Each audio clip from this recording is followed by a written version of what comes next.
Hello everyone, welcome back to my channel. तो friends, आज मैं आप लोगों के साथ में शेयर करने वाली हूँ गेहूँ को साल भर तक या लंबे समय तक घर में कैसे स्टोर करके रखें।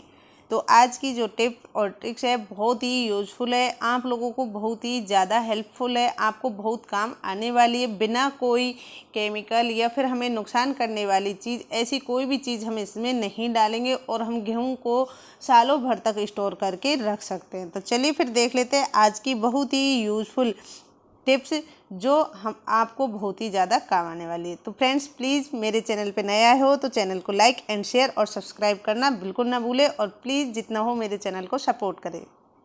आजकल भले ही दुकानों पर अलग अलग ब्रांड के आटे मिलते हैं, लेकिन हम फिर भी कुछ लोग गेहूं खरीद कर चक्की पे पिसवा कर खाना ही पसंद करते हैं।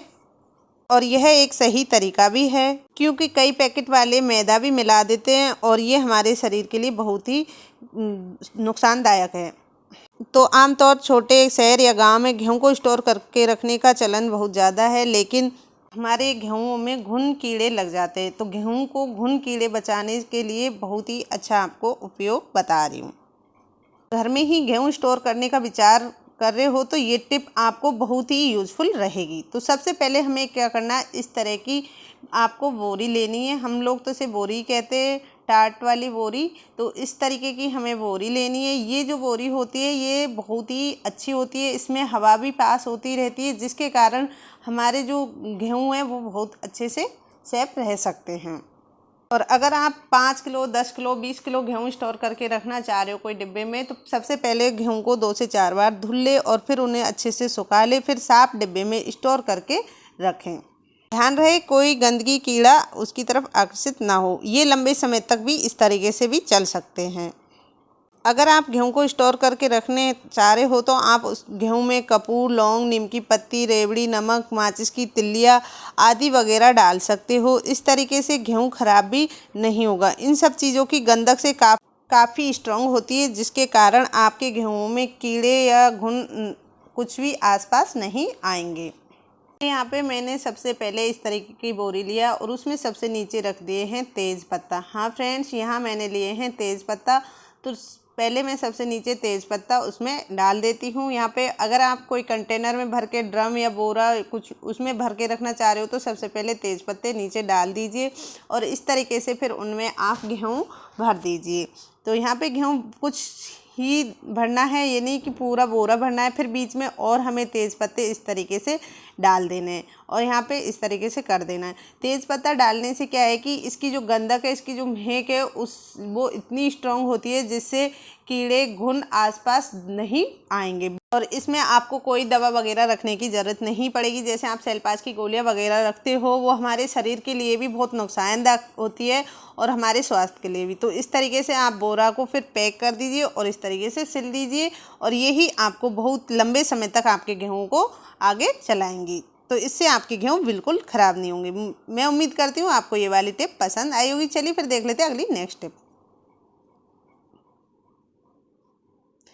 तो गेहूँ में से घुन भगाने की नेचुरल दवा है, जिससे आप आपके गेहूँ में कीड़े या घुन जी लगने से बचा सकते हो।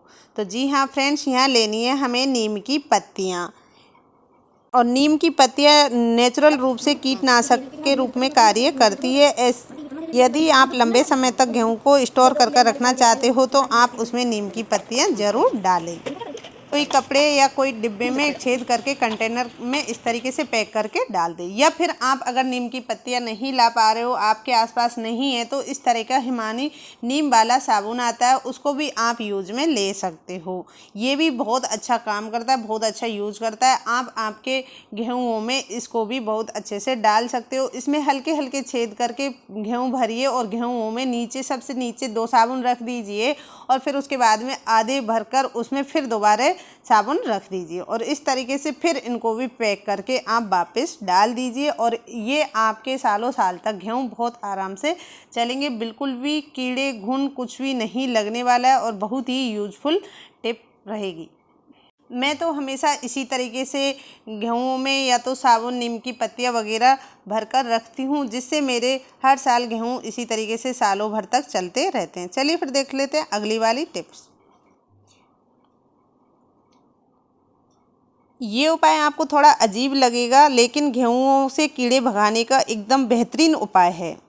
तो हम इस उपाय को एक बार ज़रूर ट्राई करें। मैंने इसको किया है ट्राई, तो मैंने आप लोगों के साथ में भी शेयर करना ज़रूरी समझा। तो हमें यहाँ लेनी है माचिस की तिल्लियाँ। दरअसल माचिस की तिल्लियों में सल्फर होता है और कीड़े यहाँ रासायनिक तत्व पसंद नहीं करते हैं, इसलिए माचिस की तिल्लियाँ आप गेहूँ, अनाज या गेहूँ के आसपास रखें, उससे कीड़े झटपट गायब होने लगेंगे। आप इन तिल्लियों को किसी कपड़े में भी भर के रख सकते हो, या फिर आप इनको ऐसे खुले भी डाल सकती हो, और जब आप गेहूँ निकालो उसके बाद स्टोर में से तो इन्हें छान कर बाहर निकाल सकती हो। गेहूँ को साल भर तक स्टोर करके रख सकती हो। चलिए फिर देखते हैं अगले वाले टिप्स।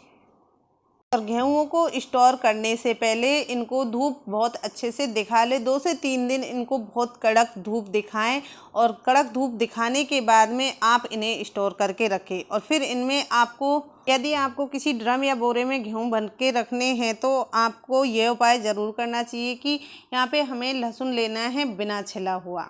जी हाँ फ्रेंड्स, हमें यहाँ बिना छिला हुआ लहसुन लेना है। लहसुन की तेज़ गंधक के कारण घुन और दूसरे कीड़े भी अनाज के आसपास नहीं फटकते हैं। यदि आपको कीड़ों से गेहूँ बचाने हैं तो इस तरीके से आप बिना छिला हुआ लहसुन की इस तरीके से पोटली बनाएं, और पोटली बनाकर आप इन्हें गेहूँ में रख दें। लेकिन इन्हें बीच बीच में बदलते रहना चाहिए, क्योंकि लहसुन भी एक जल्दी ही गेहूँ की जो तेज़ आँच होती है उससे पक जाता है। तो आपको लहसुन को महीनों में चेंज करना होगा, या फिर 15 दिन में आप इसे चेंज करते रहिएगा। इससे आपका जो अनाज है वो सालों साल चलता रहेगा, बिल्कुल भी ख़राब नहीं होगा। तो मैं उम्मीद करती हूँ आपको ये टिप पसंद आई हो। चलिए फिर देखते हैं अगली टिप। जब भी आप कोई अनाज या गेहूँ या अनाज कुछ भी आप स्टोर करके रखते हो, सालों साल चलाना हो, तो उसके लिए आपको एक और नेचुरल तरीका बताती हूँ। तो सबसे पहले हमें क्या करना है, इस तरीके की लौंग लेनी है, सारी लौंग लेनी है। लौंग की जो गंधक है इतनी तेज़ होती है कि जिसके कारण आपके गेहूँ में जीव घुन कुछ भी नहीं लगेगा, और इससे आपके गेहूँ सालों साल चल सकते हैं, और ये बहुत ही ज़्यादा आपको यूज भी आएगी। तो इस तरीके से हमें जब भी हम गेहूँ को स्टोर करके रख रहे हैं तो उनमें हम ये लौंग उसमें डाल सकते हैं। तो किस तरीके से डालनी मैं आपको ये भी बता देती हूँ। तो हमें क्या करना है, सबसे पहले हम लौंगों को लेंगे, और लौंग लेकर हमें इनकी छोटी छोटी पोटलियाँ बनानी है। एक पोटली में हमें कम से कम 10 से 15 या 20 लौंग डालनी है। तो यहाँ पे मैं एक पोटली में कम से कम 15 से 20 लौंग डाल देती हूँ, और उसकी छोटी छोटी पोटलियाँ बना लूँगी। यहाँ 5 से 6 पोटलियाँ बना लेनी है, और बीच बीच में कुछ नीचे कुछ ऊपर इस तरीके से हमें अनाज के अंदर इनको गाड़ देना है। इस तरीके से जो इनकी गंधक है, इनकी महक है, उससे जो कीड़े हैं, घुन है, जी है, वो बिल्कुल भी नहीं लगेंगे। वो बिल्कुल आसपास दूर दूर तक नहीं आने वाले हैं। तो आप भी इसी तरीके से इनको यूज़ ले सकती हो, और आपके जो गेहूँ हैं उनको सालों साल बचा सकती हो बिना कोई केमिकल या फिर दवा के। आप इन्हें आप खा सकती हो, और आपके स्वास्थ्य के लिए भी बहुत अच्छे होते हैं। तो इस तरीके से आप इनको घर पे ही बहुत ही अच्छे से यूज़ ले सकती हो। तो यहाँ पे मैंने ये देखिए आपके सामने ही चारों पांचों आपको कई तरीके बताए हैं गेहूँ में किस तरीके से हमें क्या क्या रखना चाहिए, जिनसे हमारे गेहूँ बच सकते हैं, और हम कीड़ों घुन से हमारे गेहूँ को स्टोर करके सालों साल चला सकते हैं। अगर आपको महीने 6 महीने के लिए चलाना है, या कोई कंटेनर डिब्बे में भर के रखना है, तो इस तरीके से भी आप इनको रख सकते हो। और लहसुन का खास ध्यान रखना है फ्रेंड्स, लहसुन आपको 15 दिन में बदलते रहना पड़ेगा, क्योंकि लहसुन ज़्यादा दिन चल नहीं सकता है। लहसुन जल्दी ही ख़राब होने का डर रहता है। तो ये थी मेरी आज की बहुत ही यूज़फुल टिप एंड ट्रिक्स। तो मैं उम्मीद करती हूँ फ्रेंड्स आपको मेरी सारी टिप्सें पसंद आई होंगी। तो प्लीज़ प्लीज़ प्लीज़ वीडियो को लाइक एंड शेयर ज़रूर करना, और जितना हो उतना मेरे चैनल को सपोर्ट करना बिल्कुल ना भूलें। चैनल पे नए हो तो चैनल को सब्सक्राइब करना भी बिल्कुल ना भूलें। कमेंट करके ये ज़रूर बताना कि आपको इनमें पहले से कौन सी टिप आती थी, कौन सी आपको पता थी, और आप कहाँ से मेरी इस वीडियो को देख रहे हो। और जितना हो उतना मेरी वीडियो को शेयर और सपोर्ट करना। Thank you. Bye bye friends, Radhe Radhe. All of you friends, take care.